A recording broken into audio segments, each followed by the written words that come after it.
and kiss them all soundly. Night-night. Good night. And put them to bed. Hunger is a story we can end. End it at Feeding America. Welcome to NTD Newsroom. I'm Don Ma. FBI personnel are on the scene in Michigan responding to a vehicle ramming and active shooter situation at Temple Israel Synagogue in Michigan. We have the breaking news. The White House is calling on ABC News to retract a story for providing false information. Why the Trump administration accuses the outlet of intentionally alarming the American people.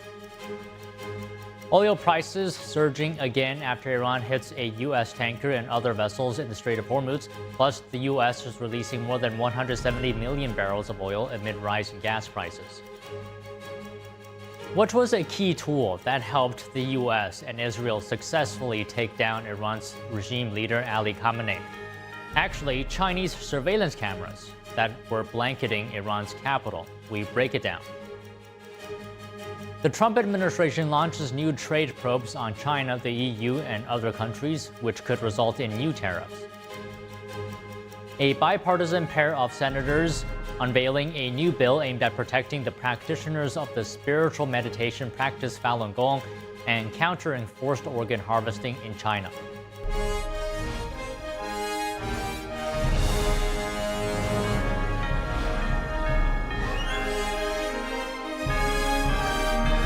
This is NTD Newsroom, live from our global headquarters in New York City. Good afternoon, and thank you for joining us today. We have breaking news coming out of Michigan. An apparent car ramming and active shooter situation reported at a synagogue. FBI agents are on the scene right now. The incident was reported at Temple Israel Synagogue in West Bloomfield, just outside Detroit, around 1 p.m. local time. Police say they believe a car intentionally crashed into the building before catching fire. Witnesses at the scene then report hearing gunshots. The FBI says it's on the scene, cooperating with local partners. Police say the situation is still active and urge people to stay away from the scene. So far, we haven't learned of any injuries. Now, this is a developing situation. We'll keep you updated with the latest information as further news comes out.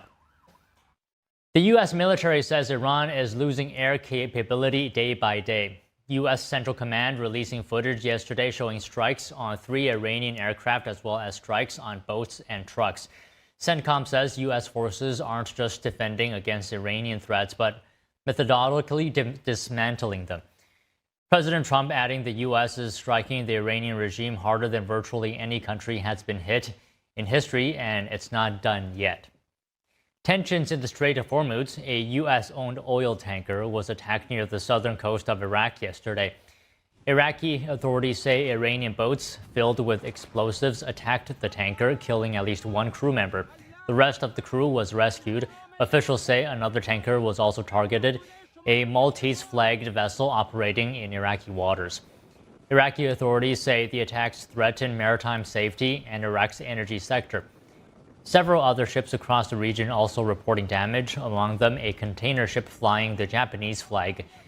During an interview with CNBC this morning, Energy Secretary Chris Wright saying the U.S. Navy is not yet ready to escort ships through the Strait of Hormuz and likely won't be until the end of the month.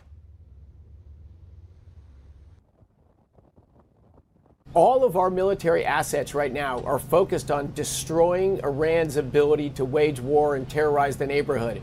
When we can afford some additional assets to move tankers through the Straits of Hormuz, we will do that. That's coming.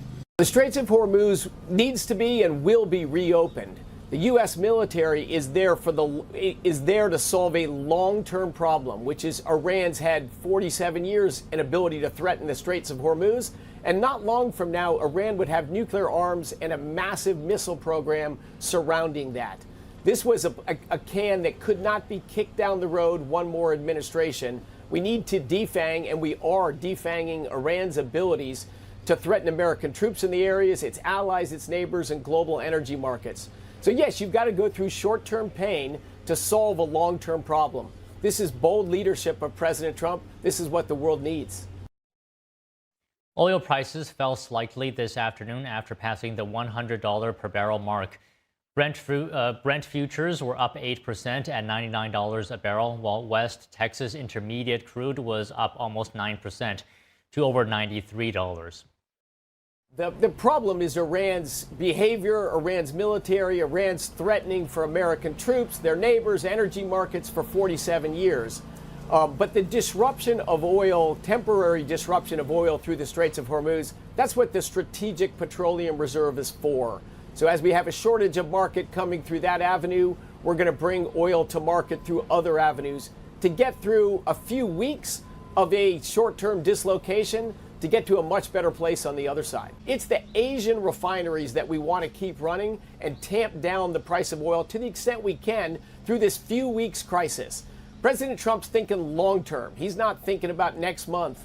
He's thinking about what's best for the American people, what's best for the American economy, and what brings safety to our troops in the region and brings prosperity to the Middle East. That is a troubled region that needs to have its one major problem fixed. President Trump says rising oil prices may benefit the United States, but stresses that his priority is stopping Iran from having nuclear weapons. On Truth Social this morning, Trump says the United States is the largest oil producer in the world by far. So when oil prices go up, we make a lot of money. But of far greater interest and importance to me as president is stopping an evil empire, Iran, from having nuclear weapons and destroying the Middle East and indeed the world.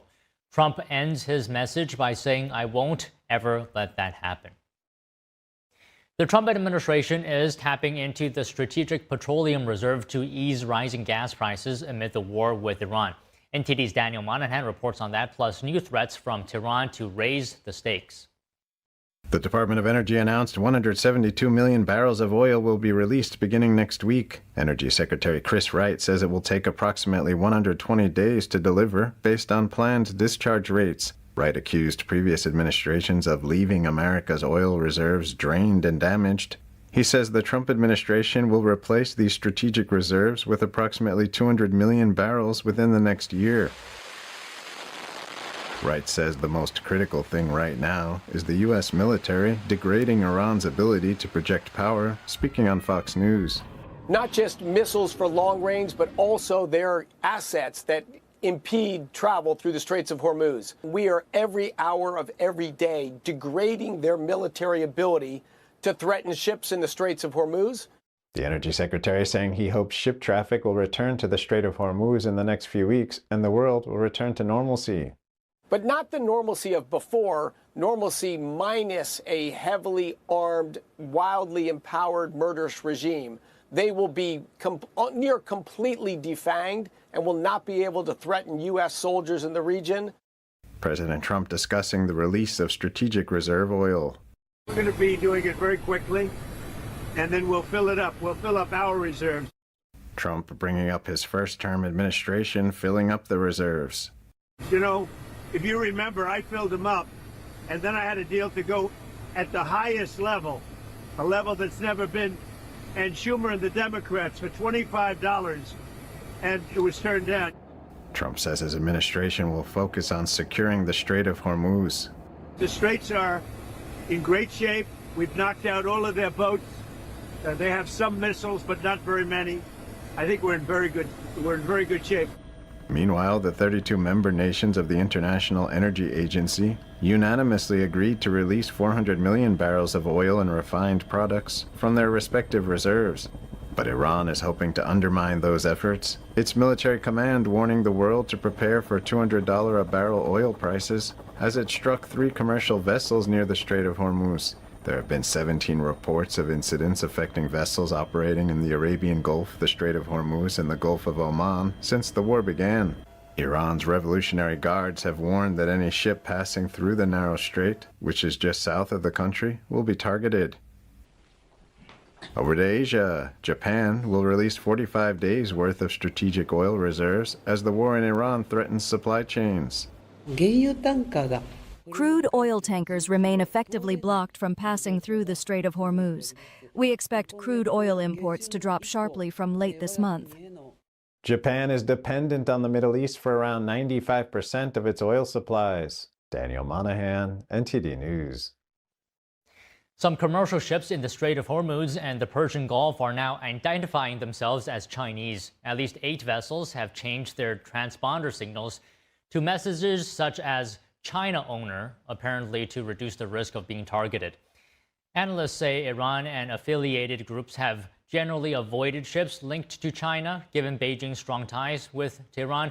Most of the vessels are not China flagged, with flags including Panama and the Marshall Islands, though they may have business ties with China. Similar tactics were seen during earlier Houthi attacks in the Red Sea, when vessels claimed links to China to avoid being targeted. This development underscores the ongoing risks for commercial shipping in the region as the conflict continues. 2 men have been charged with attempting an ISIS-linked bombing during protests outside the New York City mayor's home, Gracie Mansion. Joining us now for legal analysis is Bobby Ann Cox, civil rights attorney and fellow at the Brownstone Institute. Bobby Ann, good to see you. So they're facing a number of charges, as you are aware of. So one of them being attempting to give material support to ISIS.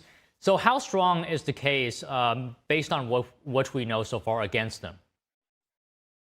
So what we know so far is that both of these individuals, when they were arrested, they did make statements to the arresting officers, and once they were brought into the police station, outwardly saying that they were doing this as a promotion and incentivized by ISIS, and that they pledged allegiance to ISIS. So that count sounds like it's going to be pretty strong against them. They are being charged with several counts of different violations of different federal laws. But this one in particular, it sounds like they both outright pledged their allegiance to ISIS. And so it sounds like that's going to be a very strong cause of action against each one of these individuals. So another charge is the use of a weapon of mass destruction. Why is an improvised explosive device in this context being charged as a weapon of mass destruction? Right. So if you look at the federal law itself, what is defined as a weapon of mass destruction is anything that is, a device, a destructive device. So that could be a bomb, it could be a rocket, it could be a grenade, things of this sort. And it's anything that is used that would have mass casualties. So when you look at this, situation in specific, we look at what was being used. So these 2 individuals, they made these 2 bombs themselves. And what they did was the material used was highly explosive.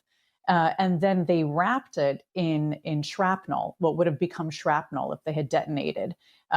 Things like, nuts and bolts and screws, things like this. So when you look at what they used to make these bombs, and then you saw where they were going to use them, they were planning to use these at a protest outside Gracie Mansion in New York City. So it was a large crowd of people that they were going to detonate these bombs in. So when you look at the intent behind what they were planning to do, and you look at the hard evidence itself, what the bombs actually were made out of, it would fall under that definition of a weapon of mass destruction as per the federal law. Okay, understood. Looking at the intent and the actual evidence there. So as well, the suspects are teenagers, right? 18 and 19. Does their age at all affect how the court might view sentencing if they're convicted? Not really in an instance like this. They are being charged with some very serious federal crimes, and they have the weight of the potential prison sentences for these crimes is tremendous. One is life in prison, another one is 20 years, another one is 10 years. These are very serious crimes that they are being charged with. So when it comes time for sentencing, and sentencing can arise either because they go through a jury trial, so a trial of their peers that hear the evidence and then make a decision, as to whether or not they're guilty or innocent, and then the judge would set a sentence, or if they end up doing a plea deal, then the next step is the judge would issue sentencing. So I'm not sure that they would quote unquote get a break because they are both technically still teenagers when the federal charges that are being pushed against them or brought against them are such as these, and they're very serious. And these are issues of national security, since they did both pledge an allegiance to a foreign terrorist organization. So we're going to see how this plays out, but these are very serious charges. Right. As you mentioned, their statement appeared to show that they have strong ties to ISIS, and police have already found out that they consumed ISIS propaganda material. So you said earlier this is a strong case of the links to ISIS. Do you think police will have to investigate even further to build on this case, or could they just leave it as it is right now? Well, I think there will be further investigation. Something so serious as this, they're probably going to dig further. They are already coordinating with, FBI and law enforcement in Pennsylvania, because both of these individuals are originally from Pennsylvania, and they drove to New York City to perpetrate this crime. So there will be further investigation because, they're going to want to know not just why they did this and how they did this, but they're going to also want to know if anybody else helped them in preparing for this or planning this or purchasing the materials to make those bombs. Those are things that the law enforcement officials are going to be investigating, because it might not be only these two individuals. There might be other people involved at different levels and different stages of this. So they have to determine whether or not these individuals acted on their own, or if there is something deeper and a wider group behind them. I did read one or two accounts that said that these two individuals did not know each other prior to this taking place last week. So it sounds like they didn't intentionally plan this together. But again, I'm sure there will be further investigations by law enforcement officials at both the federal level and the local level to see what else they can find out, and as much detail as possible. Okay, Bobby Ann, just one final question. What comes next in this case? So both of these individuals have been arrested. They are being held in jail without bail. So they're going to have, to wait in jail until they have their first hearing, their first appearance in court. And we have to see, the formal charges that are brought in court. We don't know if there's going to be any talk about plea deals or not. We don't know if there's going to be, we have to see how it plays out. Could be a jury trial, could be a plea deal. But anyway, either way that it goes, there will be sentencing. And I do expect that sentencing is going to be severe. We did see in the 2017 ISIS-induced attack in New York City that occurred on the bike path, as an individual had used a truck to blow up the truck and ended up killing 8 innocent victims that were standing by and injuring others. In that case, that individual back in 2017 was charged, and just in 2023, the jury came down and he had multiple life sentences against him. So, he's in jail for the rest of his life. And then some.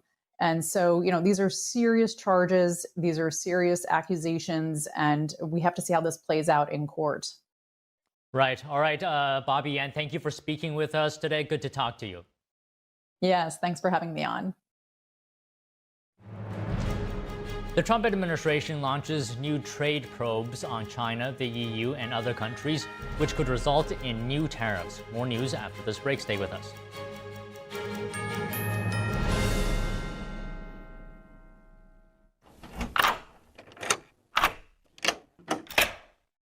I'm Jonathan Lawson. If you're 50 to 85, I have an important message about security. Write down the number on your screen so you can call when I finish. The lock I want to talk to you about isn't the one on your door. This is a lock for your life insurance.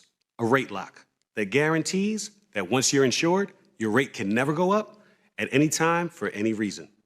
But be careful. Many policies you see do not have one. But you can get a lifetime rate lock from Colonial Penn. Call this number to learn more. This plan was designed with a rate lock for people on a fixed income who want life insurance that fits their budget and is simple to get.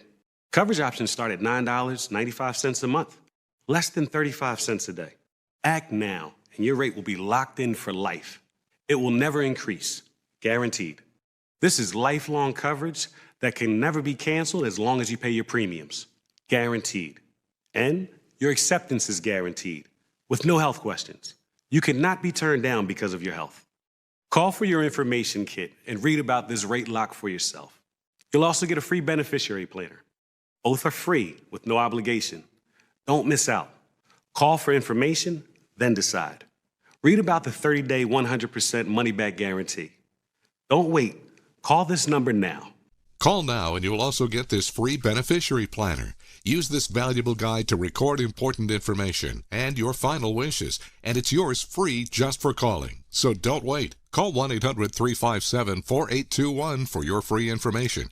That's 1-800-357-4821. There's no risk or obligation. That number again is 1-800-357-4821.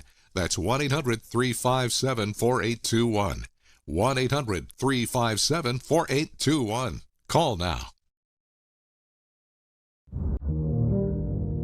First time that when I see him, a lot of stuff came into my mind because I wasn't prepared at all. I know the first 3 months of his life were really important, and I wanted to be there all the time for him. First time he was like, "Daddy, Daddy." That was one of his first words.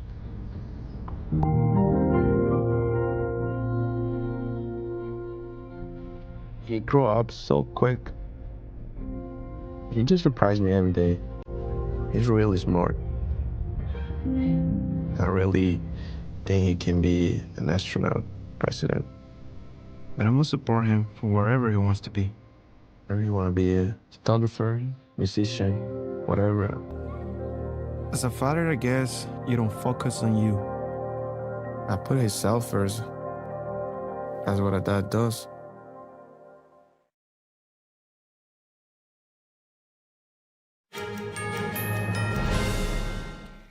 Breaking news out of Michigan. Police report a car ramming and active shooter situation at a synagogue. FBI agents are on the scene. The incident was reported at Temple Israel Synagogue in West Bloomfield, just outside Detroit, around 1 p.m. local time. Police say they believe a car intentionally crashed into the building before catching fire.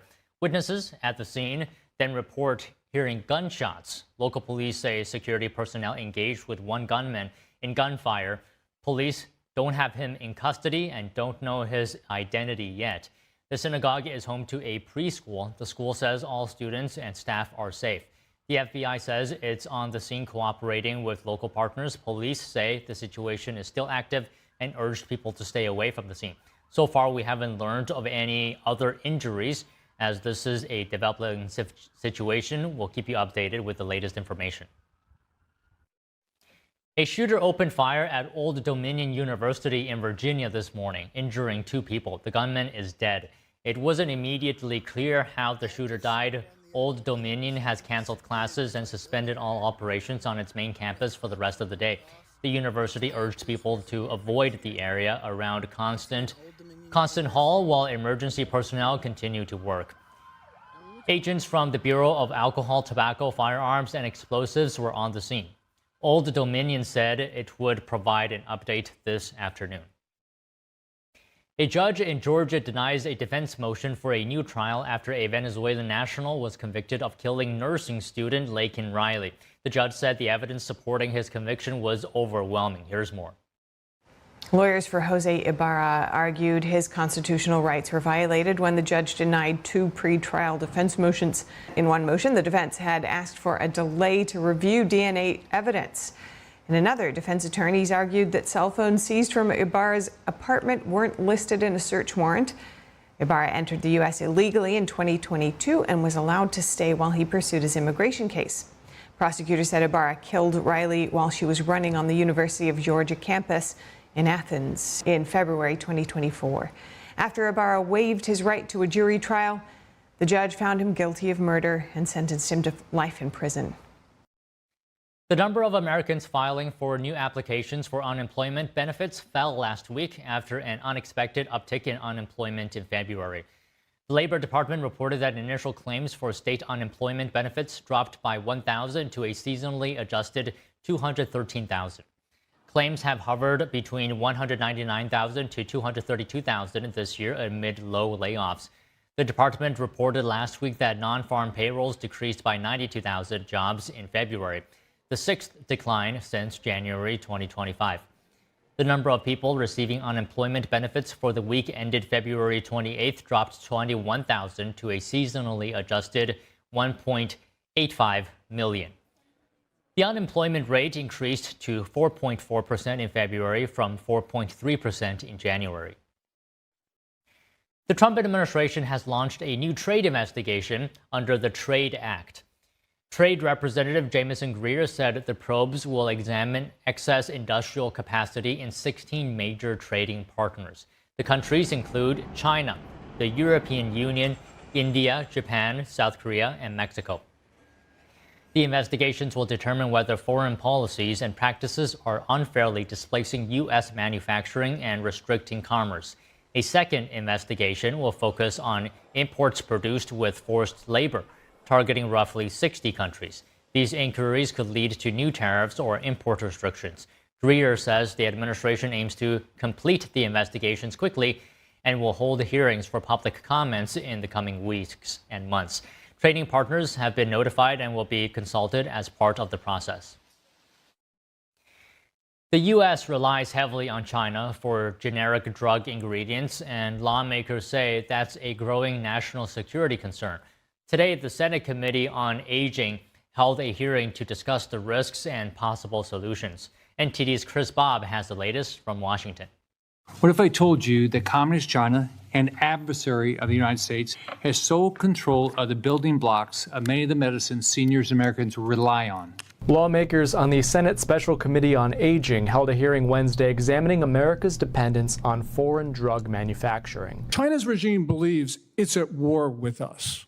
China, to win this war, has a doctrine of unrestricted warfare. 100 of America's most used pharmaceuticals, they require ingredients that are made in only one Chinese factory. Experts say even drugs produced outside China often rely on Chinese ingredients. India, the other heavyweight production center for generics, they get 80% of their active pharmaceutical ingredients from China. Is that the United States has become reliant on China and India for key ingredients to manufacture generic drugs, active pharmaceutical ingredients, and key starting materials.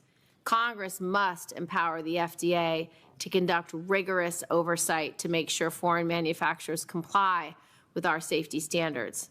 Witnesses told senators U.S. drug companies have been gradually pushed out of the market. China enticed U.S. manufacturers to their shores. Drug makers soon realized they were subject to Chinese rules, laws, patent agreements. They were required to have Chinese Communist Party members on their boards and relinquish up to 51% of their companies to state-owned enterprises. Corporations must give up their drug formula for approval. If not surrendered freely, they're stolen. Chinese companies then spring up, creating the exact same drug and selling it below cost. Committee Chairman Senator Rick Scott is pushing legislation aimed at increasing transparency about where medicines are made. In an exclusive interview with me last year, he explained, when you put a generic drug in your body, you really actually don't know what's in it, right? 80% of the generic drugs that you put into your body come from India and China, right? 90% of the ingredients come from China. On the label, it should say, where are the ingredients from? And where was it manufactured?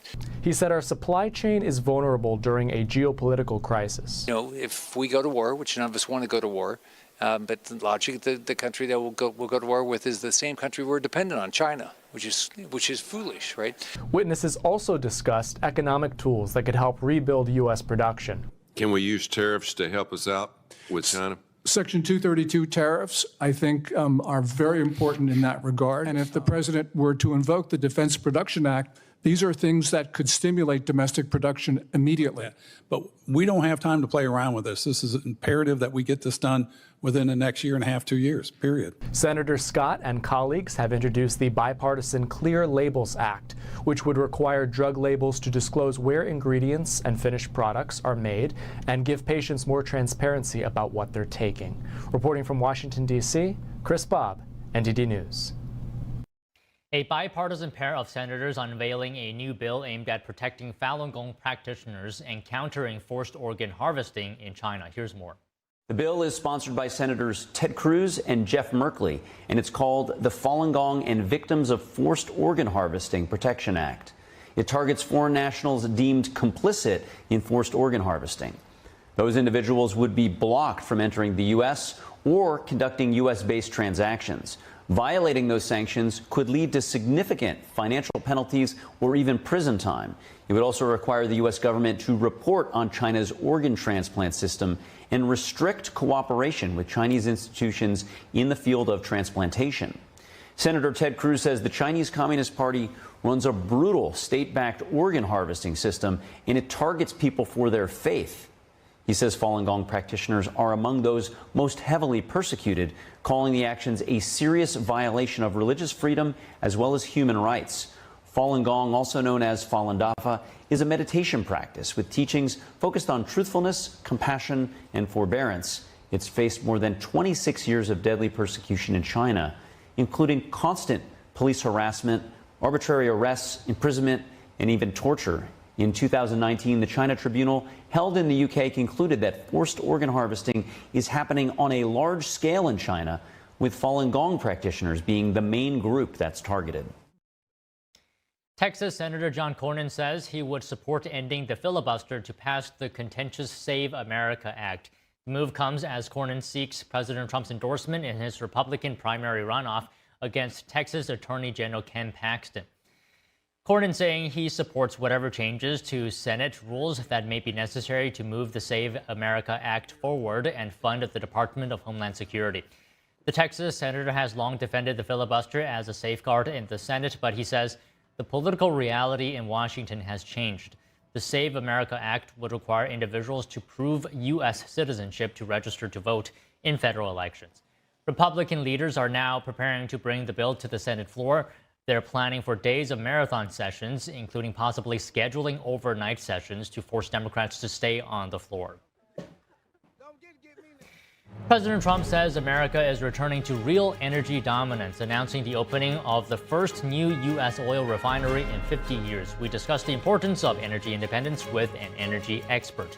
After this break, stay with us.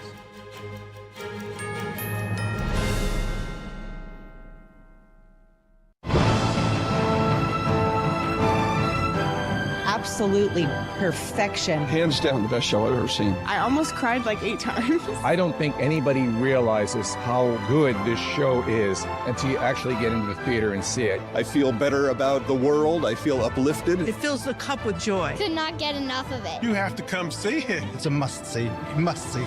Returns to David Koch Theater, March 25th through April 12th. Get your tickets at shenyun.com. I was a young dad of 3 amazing kids. I was finally following my dreams. Just when you feel like life is starting to come together, you get kind of hit in the face. I was born with a congenital heart defect and had open heart surgery as a kid. I was supposed to go to the heart doctor once a year, and I finally went. He listened to my heart, and I'll never forget, he sat back and he said, yeah, it's time for open heart surgery, or you risk your aorta rupturing, and that's it. I was scared out of my mind. The night before my open heart surgery, I made a goodbye video for my kids. Be strong, take care of your mom. I love you guys. Seeing, all the kids hug him goodbye and hoping that they were going to be able to hug him again. I love you.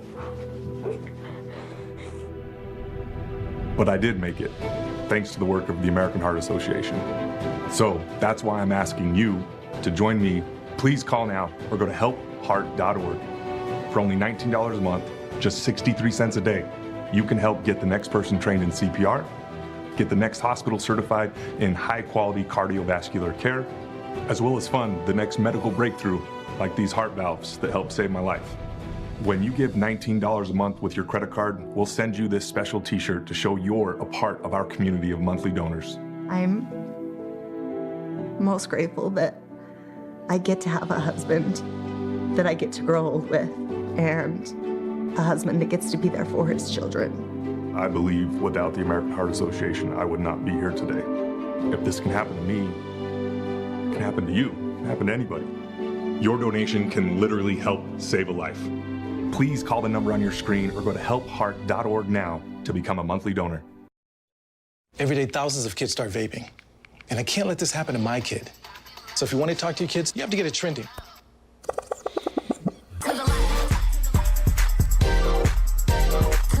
No, you're doing it wrong.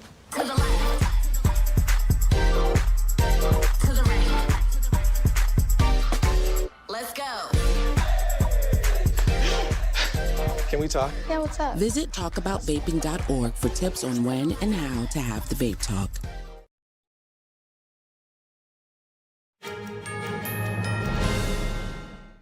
The U.S. military says Iran is losing air capability day by day. U.S. Central Command releasing footage yesterday showing strikes on 3 Iranian aircraft as well as strikes on boats and trucks.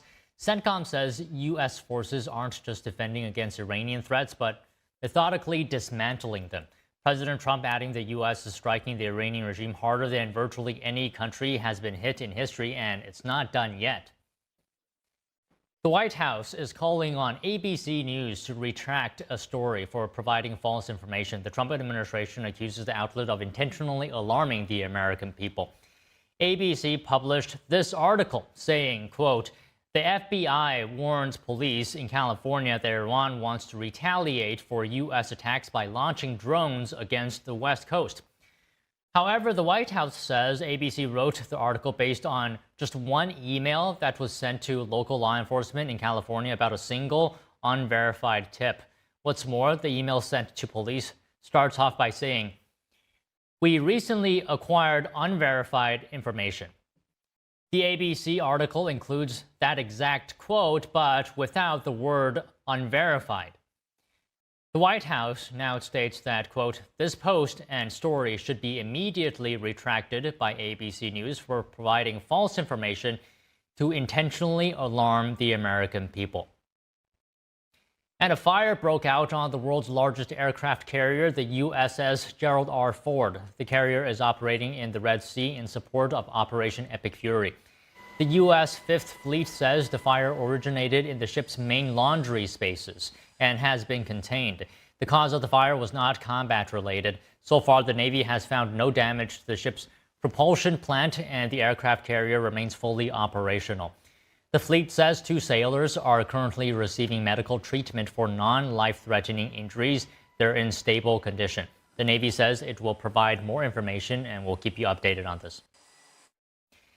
At the opening hours of the strikes on Iran, Tehran's surveillance empire, built for monitoring citizens, helped the U.S. and Israel track the whereabouts of Ali Khamenei, leading to his death. China, the hand that helped build this system for Iran, was unaware it had been hacked by the U.S. for years. The news would send chills through Beijing's leadership. That's because China is operating a surveillance system using the same equipment, but on a larger scale. Here's more on that.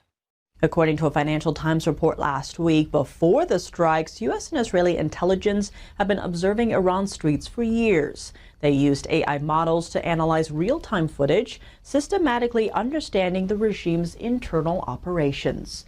This intelligence significantly helped the U.S. and Israel target and eliminate the Islamic regime leader.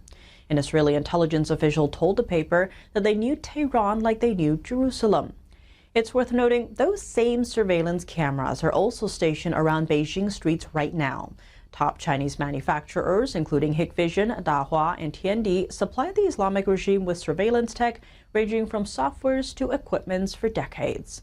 That's not only because Beijing and Tehran are allies. The need to control its people has pushed the Chinese regime to continue developing this technology more than any other country. Zineb Riboua, a policy analyst specializing on Middle East and China, sheds light on the matter. If one looks at it, China has helped Iran's whole telecommunications architecture. They have reshaped it exactly as they would do in Beijing. A lot of those crackdowns that happened in January against the protesters, they happened in such a brutality because Iran was able to use Chinese technology that was absolutely sophisticated, but also made in a way that they could track very easily who wears a hijab or not, who is doing this or that, because they perfected it in Uyghur camps. China has more surveillance cameras than any other country and also dominates exports of this technology worldwide. For years, governments have raised concerns about backdoors in these Chinese products. Officials worry the cameras could act as Beijing's eyes on their streets. The problem is, it's not just Beijing that could access these backdoors. Hackers could too. In 2023, a U.S.-based tech company hacked a Chinese Hikvision camera within 11 seconds. It was part of an experiment in collaboration with the BBC. The U.S. company warns the vulnerability is linked to a backdoor Hikvision built into its cameras, a claim the Chinese company denies. And China analysts say the Chinese regime's surveillance tools to monitor and suppress dissidents could backfire. While the regime monitors citizens, Washington special agents may be watching too.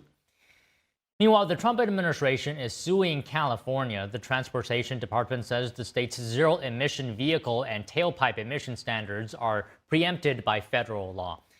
California rules also require automakers to increase their number of electric vehicle sales. In 2022, the Environmental Protection Agency approved California's current standards. However, President Trump signed legislation last year to overturn California's policies that aim to phase out new gasoline-powered cars by 2035.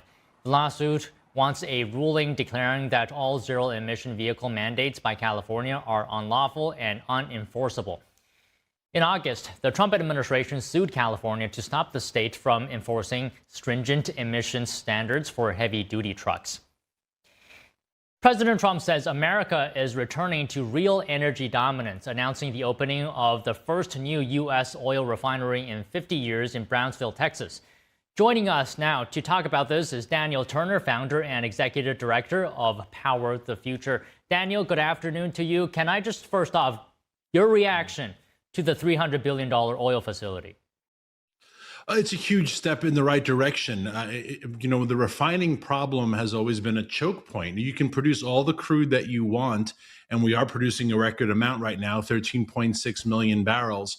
But if your refining capacity doesn't increase, then it's not going to have the impact on overall pricing that you want increased production to have. So this is a really important step in the right direction. America needs to maintain its refining dominance of the world. China is trying to overtake America. They're far behind, but they are catching up very, very quickly. And we don't want to let any other country dominate the refining game. Okay, why do we not want that? It seems obvious, but lay it out for us simply. Why do we not want other countries, such as adversaries like China, be dominant in this space? Well, because crude doesn't really have value in and of itself. Crude oil only has value in what it becomes. And to have it become something, whether it's gasoline for a car, whether it's jet fuel, whether it's rocket fuel, whether it's the raw materials of plastic or of rubber or of anything else, all of that comes from the refining process. And if you control the refining process, then you control the raw materials for all the world's industry. That's why it's so important that America maintains this dominance, right? We saw this in previous worse administrations where we outsourced a lot of our raw materials, especially to places like communist China. And then they dominate those markets. And so, yes, we can talk about how, we want to be number one in furniture, or we want to be number one in automotives. But if the raw materials come from China, then we'll never be number one. We'll always be dependent upon them. And all raw materials come from the refining process. Okay, so at the same time, Iran's new supreme leader is threatening energy supplies, saying the Strait of Hormuz will remain closed. So in this context, amid everything that is happening, talk to us about the importance of energy independence. And I think this goes alongside of refining dominance. It does. And I don't want to see Americans, or anyone for that matter, pay higher prices for gasoline or for utilities or for oil on the world market. But America is in a much better position than our Asian friends or than all of our European allies because we do have an abundant supply, domestic supply. If you are some of our Asian allies, if you're Europe, you're in a pickle right now because you desperately need your oil and gas to come from this part of the world. It makes no sense, especially if you have a domestic supply. A country like the United Kingdom has huge oil and gas reserves in the North Sea, but they shut them down for climate reasons. And so now they're dependent on the Middle East. A country like China, however, our number one adversary, they don't have a domestic oil and gas supply. So they need oil and gas from the Middle East, but because of just a geographical vulnerability that they have. So I'd rather be in America's position, but I'd much rather be in a place where there are no more tensions in this region of the world and we have stable pricing for this commodity. So I'm just thinking here, based on what you said, does energy independence actually give the U.S. more power on the world stage? Because, for example, the U.S. can then impose sanctions on certain oil-producing countries without risking domestic shortages. Absolutely. And evidence of that is just oil prices right now. When last I looked before we came live on this segment, West Texas Intermediary oil, the American exchange, was around $97 a barrel, which is a lot, right? But Murban, which is the oil exchange of the Middle East, was about $122.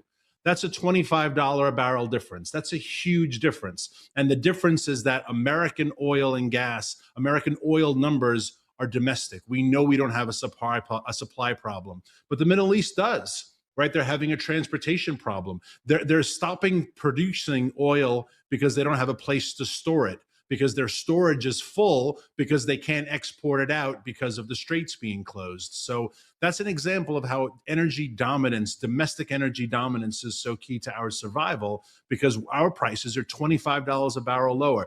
And if we could return to more global stability, they'll come down even another $25 a barrel. Domestic energy production is everything in the game. So I just want to read you a quote from President Trump. He says, "The United States is the largest oil producer in the world by far. So when oil prices go up, we make a lot of money." So I'm thinking here, Daniel, if the U.S. produces surplus energy, it can also export to allies, right? Could this also strengthen U.S. relations with allies or even help allies avoid reliance on adversaries? Absolutely. And we should be supplying all of our allies, right? So you take, for example, something like the natural gas pipeline that is being developed in Alaska, right? A $40 billion project, most of it funded by South Korea, by Japan, because these Asian nations who are our friends, they need natural gas supplies. And obviously it's a lot cheaper for them to go to Alaska, right, across the Pacific, than having to go all the way through the Panama Canal, et cetera, and get to America's Gulf Coast. So this is a wonderful example of how American energy dominance can benefit our allies. And we can keep the good guys, to put it very simply, we can keep the good guys energy independent, and we can choke the bad actors. In the case of Venezuela, Iran, or other countries, we can prevent them from becoming rich and powerful and a threat to America and our allies. So Daniel, you brought up earlier briefly previous administrations that may have different ideologies when it comes to energy. Is oil, fossil fuels like oil, the most reliable source of energies in the U.S. right now? Oil and gas and fossil fuels will always be reliable because we have them in abundance, because they work regardless of the weather. We don't need the sun. We don't need the wind. They are always reliable. But the biggest problem I have with the environmental left that has pushed the anti-fossil fuel movement, telling us to, quote unquote, go green and get wind and get solar. Wind and solar only produce electricity and poorly and very expensively, but that's all they do. Fossil fuels do everything else. It's rubber, it's plastic, it's Band-Aids, it's diapers, it's medicines, it's detergents, right? You can go through the list. So even the people that say, well, if we wouldn't have this problem if we drove EVs are great, but you know what they're made from? They're made from oil and gas and coal. So I don't understand why we would ever get rid of the raw materials of our industry, of cement, of steel, of plastic, of rubber, and pretend that we don't need these products. Wind and solar are stupid. They're expensive. They're made in slave labor camps in communist China, and they make very expensive, poor electricity. Fossil fuels do everything. And if we have a robust fossil fuel economy, we have peace, stability, low prices, and prosperity for everybody. And just to add to your point, China uses coal to a significant degree for its energy, right? So China does. Yeah. Yeah, and you know why? Because it works. I wish we were as serious about our electric grid as China is about theirs, right? What does China burn with their coal? They burn the factories to make crappy wind and solar, and then they convince Americans through these climate groups to buy them. But China uses coal because coal always works. China takes its grid very seriously. It takes its manufacturing sector very seriously. I wish American Democrats in particular would be as serious as the Chinese are about their grid. Okay, just one final question, Daniel. Where do you see nuclear fitting into the equation? Nuclear is great, and we need it in much more proliferation. We already run the world's largest nuclear arsenal, and it's called the United States Navy. We know how to use nuclear very, very well and very safely, and we've been doing it for decades. But nuclear is essential. I saw Secretary Wright announce that there were 10 nuclear projects underway. Countries like France get 80% of their electricity from nuclear power. So we should have a much more robust nuclear economy. 2 great nuclear power plants, one in California, one in New York, both shut down by Democrats, Gavin Newsom, and at the time, Governor Andrew Cuomo in New York. And there's no reason to take down or dismantle functioning nuclear power plants when we are desperate for reliable baseload power. All right, great points, great conversation today, Daniel. Thank you so much. Thank you for having me on. Law enforcement are on the scene in Michigan responding to a vehicle ramming and shooting at a Jewish synagogue. We have the latest news right after this break.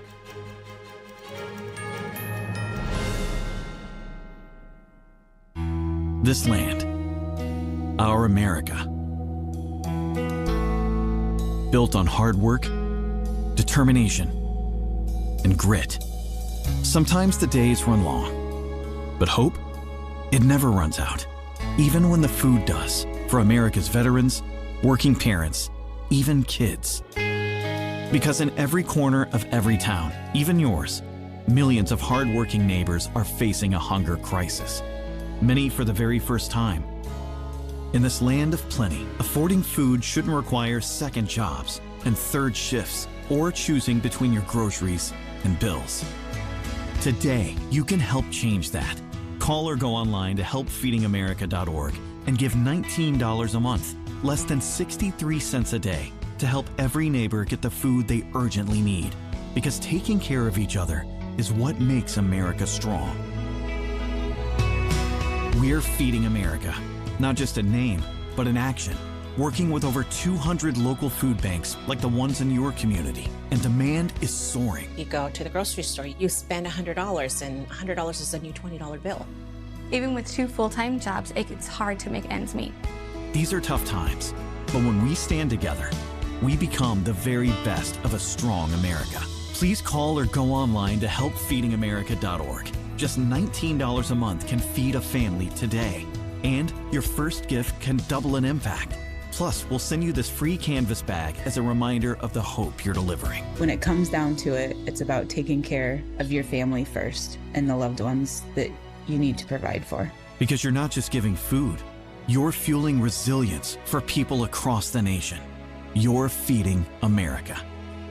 Call or go online today to helpfeedingamerica.org, and your gift can double an impact. When I arrived in the U.S. at 19, I struggled to find job opportunities without a high school diploma. My name is Ariel, and my entire life changed when I took a chance and I got my high school diploma at age 22. Everything I have, my education, my career, my marriage, I owe to the Adult Literacy Center and my teachers. They were with me every step of the way, helping with my English and math, making sure I pushed through all the challenges.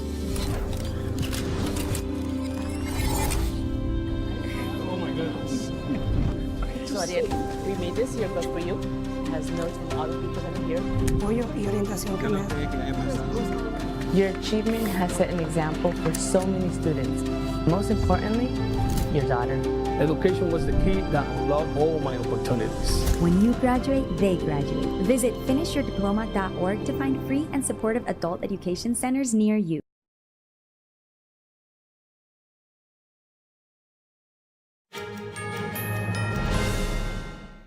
Breaking news out of Michigan. Police report a car ramming and active shooter situation at a synagogue. FBI agents are on the scene. The incident was reported at Temple Israel Synagogue in West Bloomfield outside Detroit around 1 p.m. local time. Police say they believe a car intentionally crashed into the building before catching fire. Witnesses at the scene then report hearing gunshots. Local police say security personnel engaged with one gunman in gunfire. Police don't have him in custody and don't know his identity yet. The synagogue is home to a preschool. The school says all students and staff are safe. The FBI says it's on the scene cooperating with local partners. Police say the situation is still active and urging people to stay away from the scene. So far, we haven't learned of any other injuries. As this is a developing story, we'll keep you updated with the latest information. Senate Majority Leader John Thune announcing the Save America Act will be coming to the floor next week. At the core of the Save America Act is the requirement that individuals provide proof of citizenship to register to vote and then show an ID when they go to the polls. In other words, it would require Americans to demonstrate that they're eligible to vote and that they are who they say they are when they go to do so. President Trump has been pushing hard for passage of the Save America Act, which he has said would guarantee the midterms for Republicans. The House has already passed two versions of it, but the Senate has been debating over their own version for weeks. Thune is calling the act a package of common sense policies. He says photo IDs are required for a number of things, including traveling, working for the government, and at public libraries. Democratic Senate leader Minority Leader Chuck Schumer called the act Jim Crow 2.0. He and other Democrats have been arguing that it would create new barriers to voting. President Trump has threatened to not sign any bills until the act is passed. Moody's ratings downgrades New York City's credit outlook from stable to negative. Mayor Zohran Mamdani says the credit agency's decision is premature. More news after this break. Stay with us.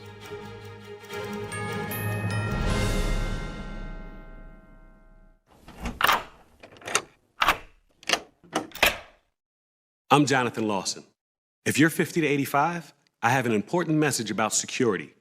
Write down the number on your screen so you can call when I finish. The lock I want to talk to you about isn't the one on your door. This is a lock for your life insurance, a rate lock that guarantees that once you're insured, your rate can never go up at any time for any reason. But be careful. Many policies you see do not have one. But you can get a lifetime rate lock from Colonial Penn. Call this number to learn more.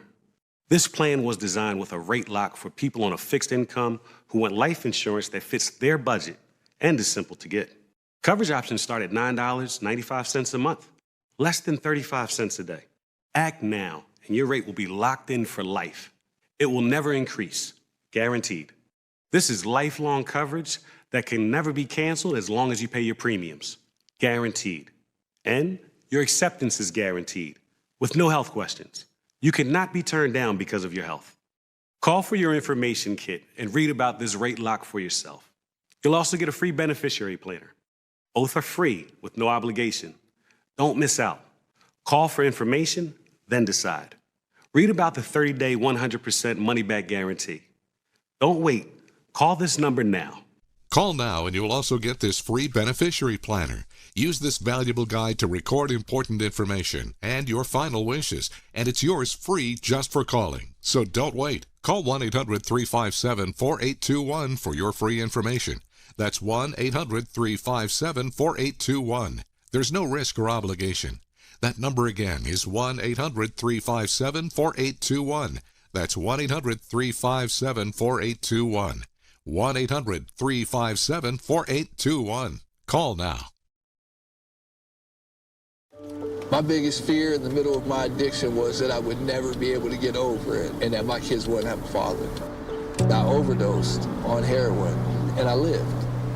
And I started thinking, you know what? This isn't my story. For the longest time, fear held me back from ultimately being